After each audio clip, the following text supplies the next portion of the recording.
বিসমিল্লাহির রহমানির রহিম। প্রিয় শিক্ষার্থী, অনার্স প্রথম বর্ষ 2025। তোমাদের পরীক্ষা অনুষ্ঠিত হবে 2026 সালে। এখন আমরা শিখব কিভাবে ইতিহাসের অ্যাসাইনমেন্ট তৈরি করবে। তোমাদের আজ কলেজে বাংলার ইতিহাস বিষয়ের অ্যাসাইনমেন্টের শিরোনাম দিয়েছে। এটা কিভাবে লিখবে এবং ইতিহাসের অ্যাসাইনমেন্টগুলো তৈরি করার সময় তোমরা কোন বিষয়গুলোকে গুরুত্ব দিবে সে সম্পর্কে আজ আলোচনা করব। পূর্বের মতো আজকের আলোচনাকেও 7টি ভাগে ভাগ করে আমি ধাপে ধাপে বুঝিয়ে বলবো। অ্যাসাইনমেন্ট তৈরির নিয়ম, টপিক অ্যানালাইসিস কিভাবে করবে, কভার পৃষ্ঠা ডিজাইন, তারপরে অ্যাসাইনমেন্ট, কোটেশন, সাইটেশন, বিবলিওগ্রাফি বা তথ্যপঞ্জি, এবং নমুনা হিসেবে আমি একটি রেডিমেড অ্যাসাইনমেন্ট দেখাবো, যেটি তোমাদের নিজেদের ইতিহাসের অ্যাসাইনমেন্ট লিখতে উপকারে আসবে। প্রথমে মনে রাখবে, ইতিহাস বিষয়ক অ্যাসাইনমেন্ট তৈরির ক্ষেত্রে তোমাদের শুধু সাল তারিখ এগুলো লিখলেই হবে না। ইতিহাস হলো অতীতের একটা রোমাঞ্চকর গল্প। তুমি যখন লিখবে, ভাববে তুমি হাজার হাজার বছর আগের মানুষের গল্প করছো। যখন শিক্ষক তোমার অ্যাসাইনমেন্টটি পড়বেন, তখন তিনি তোমার লেখার গাঁথুনি, ঐতিহাসিক তথ্যগুলো তুমি কিভাবে সাজিয়েছো, ঠিকমতো এটা সাজানো হয়েছে কিনা সেগুলো খেয়াল করবেন। যথারীতি খাতার সৌন্দর্য, কাগজ, অফসেট পেজ ব্যবহার করবে A4, মার্জিন উপরে বাম পাশে 1 ইঞ্চি মার্জিন সাধারণত দেওয়া হয়। ডান পাশে নিচের দিকে 1/2 ইঞ্চি ফাঁকা জায়গা রাখা হয়।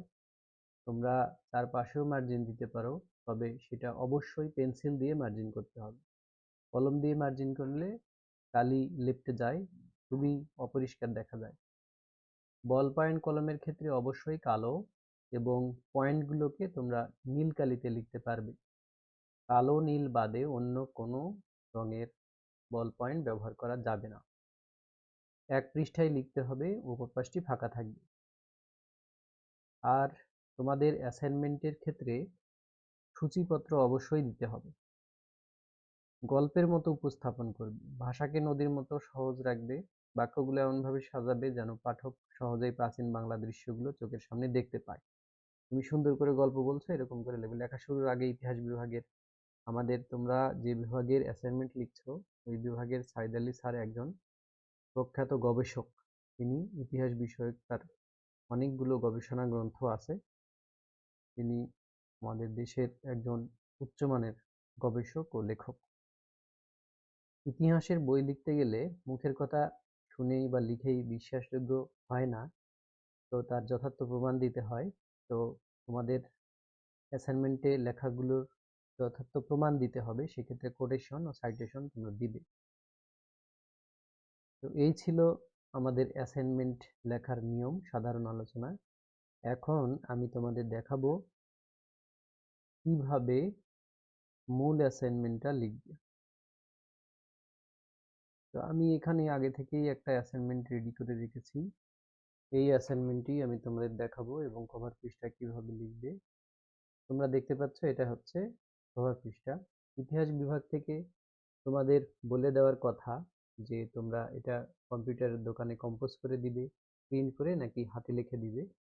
যদি প্রিন্ট করে দাও এভাবে দিবে, আবার হাতে লিখে যদি দিতে বলে তাহলে সেটাও তোমরা করতে পারবে। এটা আসলে আমি বলতে পারছি না, তোমাদের বিভাগ থেকে শুনে নিতে হবে যে কভার পৃষ্ঠা প্রিন্ট করে দিবে কিনা। যদি প্রিন্ট করে দাও ভালো, তাহলে পড়তে সুবিধা হয়, বানান ভুল হবে না। এখানে আমি কভার পৃষ্ঠার সব থেকে যে গুরুত্বপূর্ণ বিষয়, সেটি হচ্ছে প্রতিবেদনের শিরোনাম। এটাকে তোমরা যেহেতু অ্যাসাইনমেন্ট বলছো, এটা অ্যাসাইনমেন্ট লিখলেই ভালো হবে। অর্থাৎ আমি এখনই লিখে দিচ্ছি, তাহলে এখানে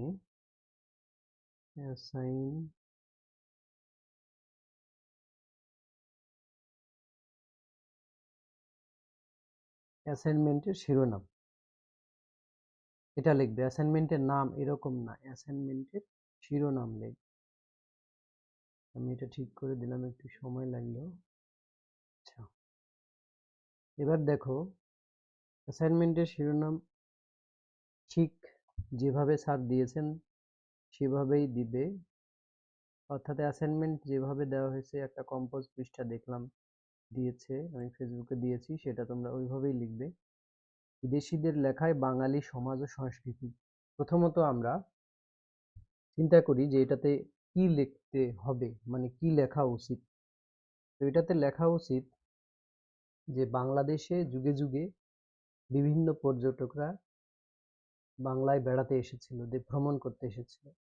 তারা এসে আমাদের বাঙালি সমাজ ও সংস্কৃতি সম্পর্কে তাদের দেশে ফিরে গিয়ে বা তাদের প্রকাশিত গ্রন্থে যেভাবে এই দেশকে বর্ণনা করেছে সেটাই তোমাদের লিখতে হবে।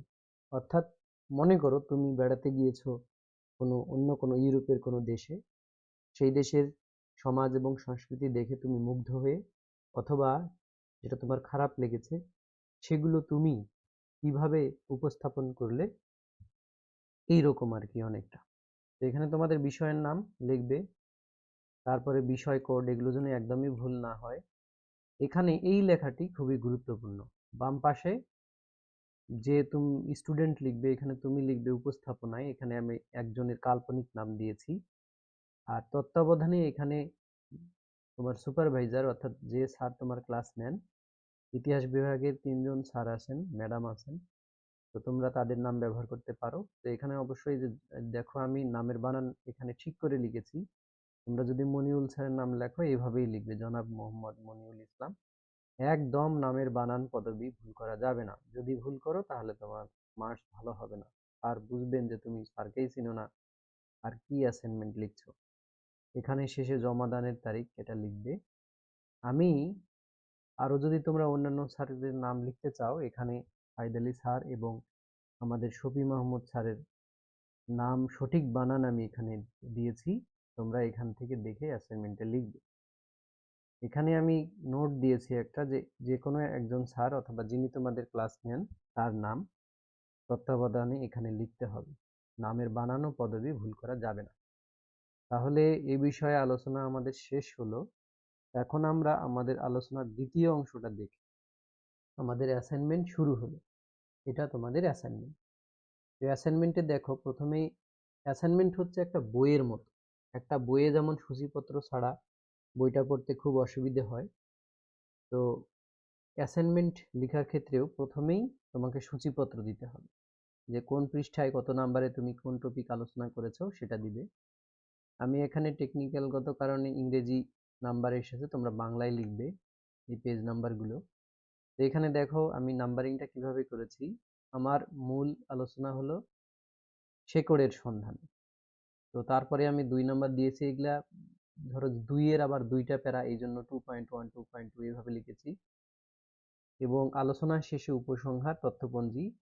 এই নোটের পিডিএফটা আমি ভিডিও ডেসক্রিপশনে দিয়ে রাখবো, ওখান থেকে তোমরা ডাউনলোড করে এটা লিখতে পারবে। তারপরে দেখো এখানে আমি আলোচনা করেছি ভূমিকা, এটা 1 নাম্বার পয়েন্ট। তোমরা এটা নীল কালিতে লিখতে পারো। এখানে আমি সুন্দর একটা ভূমিকা দিয়েছি, যে নদীমাতৃক এই বদ্বীপের উর্বর মাটি আর প্রকৃতির মায়া যুগে যুগে পৃথিবীর নানা প্রান্তের মানুষকে কাছে টেনেছে। ব্যবসা বাণিজ্য ধর্ম প্রচার বা নিছক ঘোরার নেশায় ভিনদেশি পর্যটকরা এখানে ছুটে এসেছেন। তারাই এদেশের বাতাসে শ্বাস নিয়েছে, নদীর জলে তৃষ্ণা মিটিয়েছেন।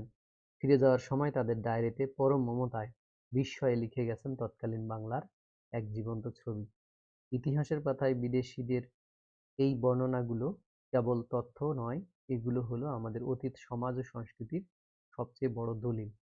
কালস্রোতে ভেসে আসা বিদেশিদের বর্ণনায় বাঙালি সমাজের যে সুন্দর রূপ ফুটে উঠেছে তা এখানে ধারাবাহিকভাবে তুলে ধরা হলো। অর্থাৎ ভূমিকায় তুমি এই অ্যাসাইনমেন্টে কি লিখছো এটার একটা ধারণা তুমি এখানে দিয়ে দিলে।